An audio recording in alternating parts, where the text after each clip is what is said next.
in 1997, we moved to Charleston. My husband got a job here as a kidney doctor. And at this point, my children were about 4 and 2. Things had settled down a little bit, and I was able to return to my habit of early morning prayer, which was wonderful.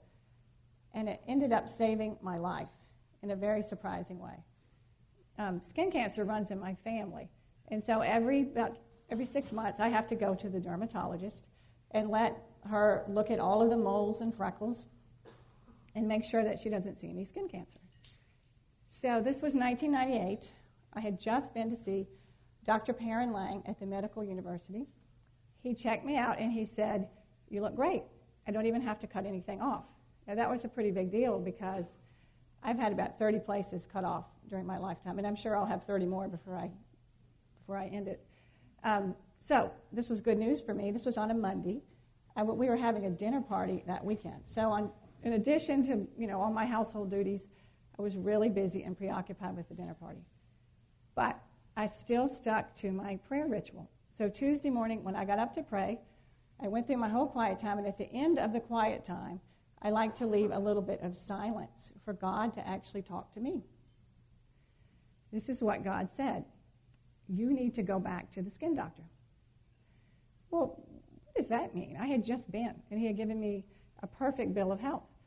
I figured I must have been mistaken. There are times when we wonder, is this God talking to me, or am I just imagining that I heard something? And that's okay. When that happens, you can ask God for confirmation. And if it is the Lord, he will tell you more than one time. So on Wednesday, prayer time, quiet time, same thing. You need to go back to the skin doctor. I do not want to hear this, okay? I'm having this ultra fancy dinner party, and I just went to the doctor, so I'm pushing that out of my mind. Thursday, same thing. You need to go back to the skin doctor. And this time, it was said in a way that was just a little bit more forceful. And so I said, "Lord, I might be willing to go back to the skin doctor. I might. But I am not willing to tell Dr. Lang that a voice in my head is telling me to come. There's no way that I'm going to do that, so you have to help me figure that out." On Friday morning, in my prayer time, the message changed, and what I heard was, "You have skin cancer." The voice was so serious that the hair stood up on the back of my neck. So I knew I had no choice. I had to go. So I called Dr. Lang's office to make an appointment, and I was thinking, what am I going to even say to the receptionist? Well, luckily, she didn't even know I had just been in there. But what she said to me was, "We just had a cancellation for 8 a.m. Monday morning. Will you take it?" I said, "Yeah, I will." So then I went to my husband, because I had a problem now. I said, "I'm going back to Dr. Lang." I told him all that had happened, and I said, "You need to look at my back and the places I can't see, and you need to find something on me so that I can say, this is why I'm coming back."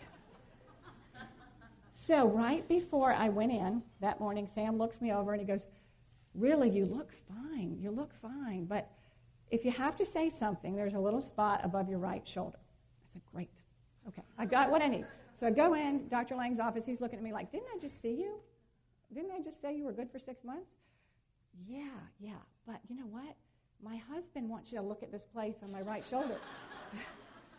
He goes, "Okay." So he looks at it, and he said, "Looks fine to me. But if your husband's concerned about it, why don't we just take it off?" Well, I felt such an enormous sense of relief when he said that. I sensed that I had done whatever it was that God wanted me to do. I said, "Yeah, take it off. That'd be great. Take it off." And I wasn't really worried about it. So three days later in the evening, Dr. Lang called me, and he said, "You won't believe this, but that little spot on your back, it was a malignant melanoma." I said, "Oh, my gosh." And I still didn't tell him, about the voices in my head. I was just shell-shocked. But I went straight to the Lord and started praying to the Lord and thanking him for being persistent with me, because I really didn't want to go back to the doctor, and I was embarrassed to go back to the doctor. So Dr. Lang had me come back, and he cut away more of my shoulder to make sure. He did some more pathology. He sent it to a cancer committee. They studied it. He had me come in for a series of chest x-rays, and then they decided that I was fine. Malignant melanoma is one of those diseases that if you catch it early, it's 100% curable. But if it starts to spread, it's fatal, and it's a painful way to die. So this was July of 1998. Around January of 1999, I became pregnant with our third child, Baker. And many of you know that when you're pregnant, all the cells in your body are just multiplying and dividing because you're building this baby. But if you happen to have cancer, that is going to spread a lot more quickly too. So I realized after my son was born, I thought about it. I thought, wow, I could have been one of those women who gives birth to a beautiful new baby only to find out shortly thereafter that I have a fatal illness. I felt really, really blessed. And then in 2000, my own father died of malignant melanoma. So all of this is to say that praying to God is really important. And taking time to listen, not just you doing all the talking.